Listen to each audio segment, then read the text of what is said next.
am grateful, Mrs. Bush, that they are finally bringing civilization to this savage land. I could not agree with you more, my dear.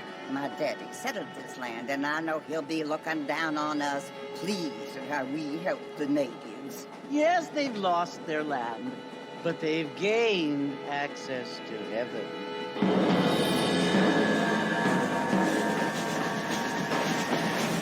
But, Father, do you mean unless an innocent receives communion, they're destined to go to hell?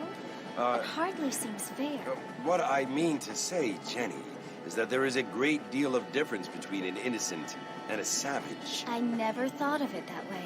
Yes, they lived like animals, but they're happier now.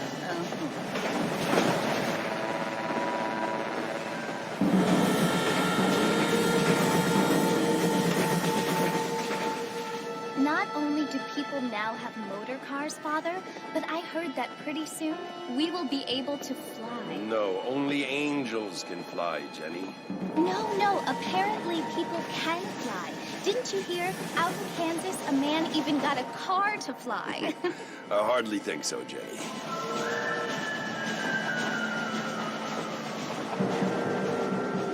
Apparently, Mr. Johns wants to run for governor, which is why he's so concerned with cleaning up the state. Nate Johns. Yes. His family is nothing but hillbilly trash that came here after the war.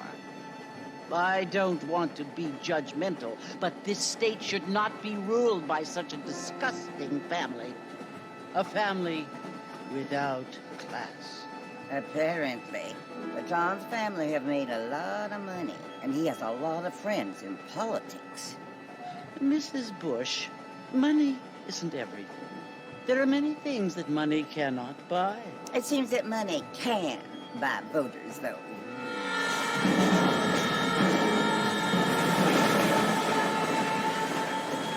What you must remember, my dear, is that we have been brought here to spread the word. And the word and civilization, they are the same thing. They are the gifts.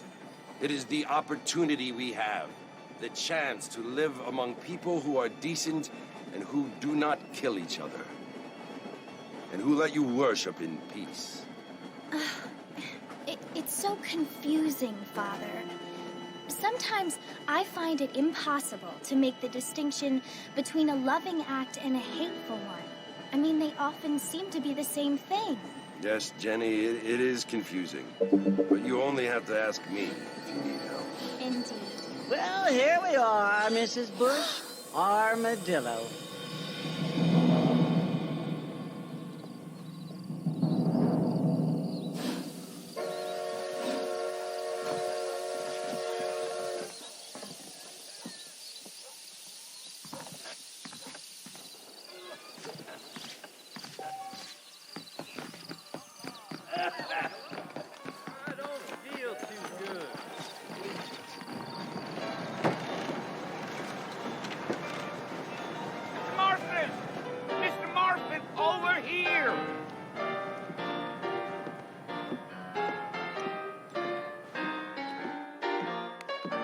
You must be John Marston.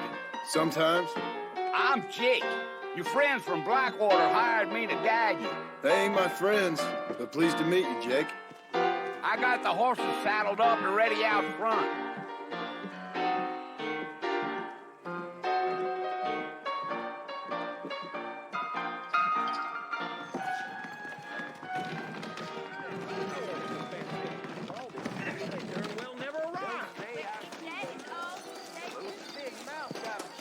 All righty, Mr. Marston, let's get it. Take it easy until we're out of town. Ain't no point in causing a ruckus. Yeah. If you say so.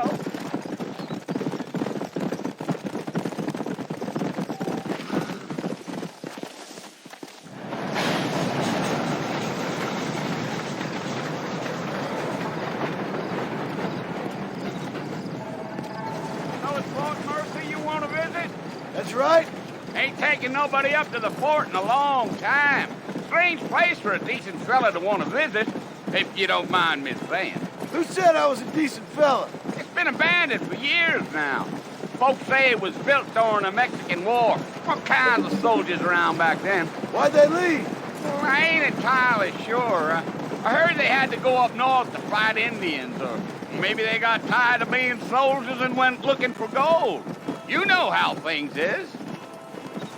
So what are you doing up at the fort? I'm looking for an old friend. Well, like I says, you ain't gonna find many folk around those parts these days. Those you do find are about as sociable as an ulcerated back tooth. I mean, I ain't one to judge a man by the company he keeps, but... Well, he ain't been friends for a long time.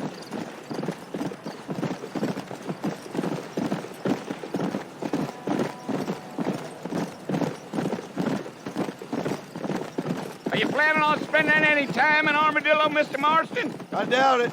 I ain't planning on staying very long. Well, if you're fixing for some female company, you can do a lot worse than Armadillo. Fine as cream gravy they are. Not like Thieves Landing. Dang, those girls ain't even fit for a drinking man to hold up with. I'm a married man, I'm afraid. Ain't we all?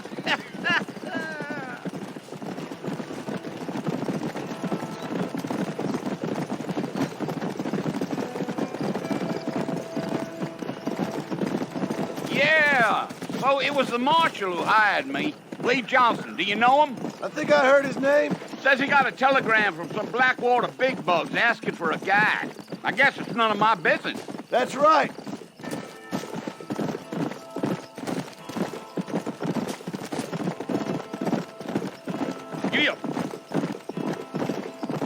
You ain't very talkative, are you? Nope. I'm just chewing the dog, mister. It's how I am. I don't mean nothing by it. Trust me. There's things you better off not knowing.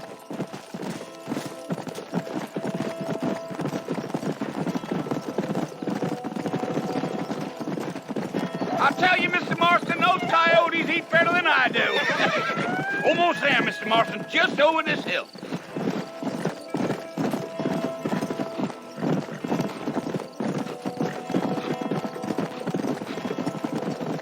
Slow up.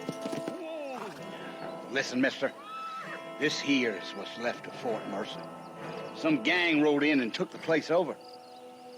So I understand. This is where we part ways, friend. you have yourself a good time.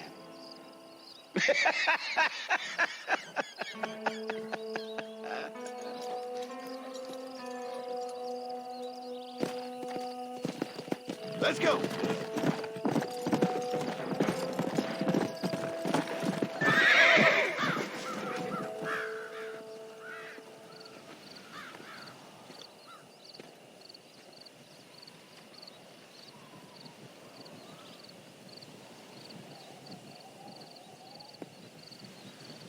Bill!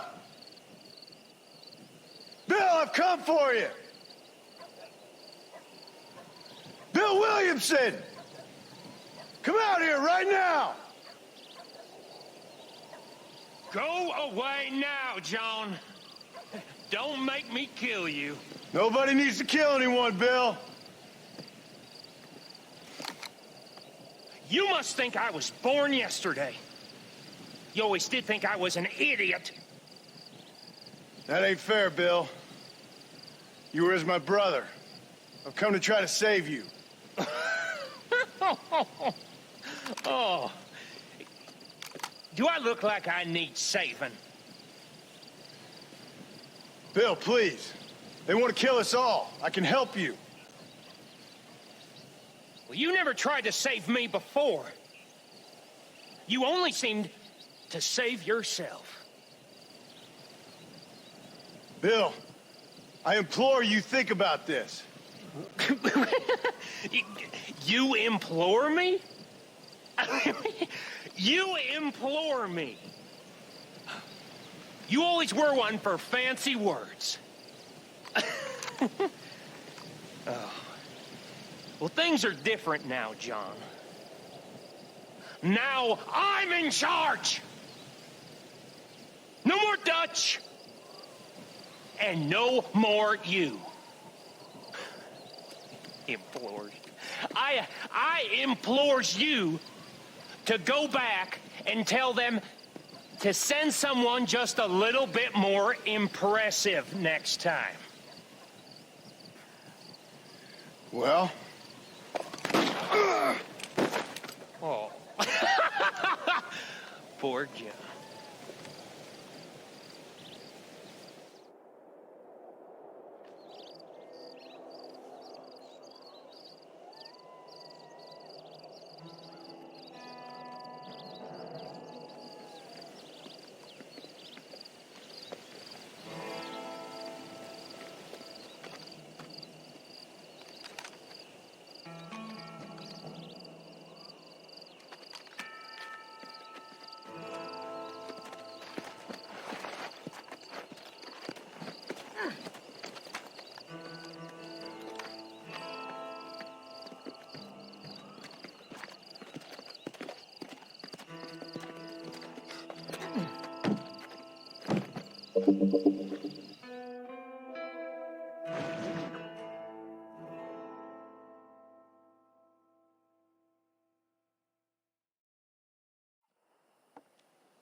Well, you're alive.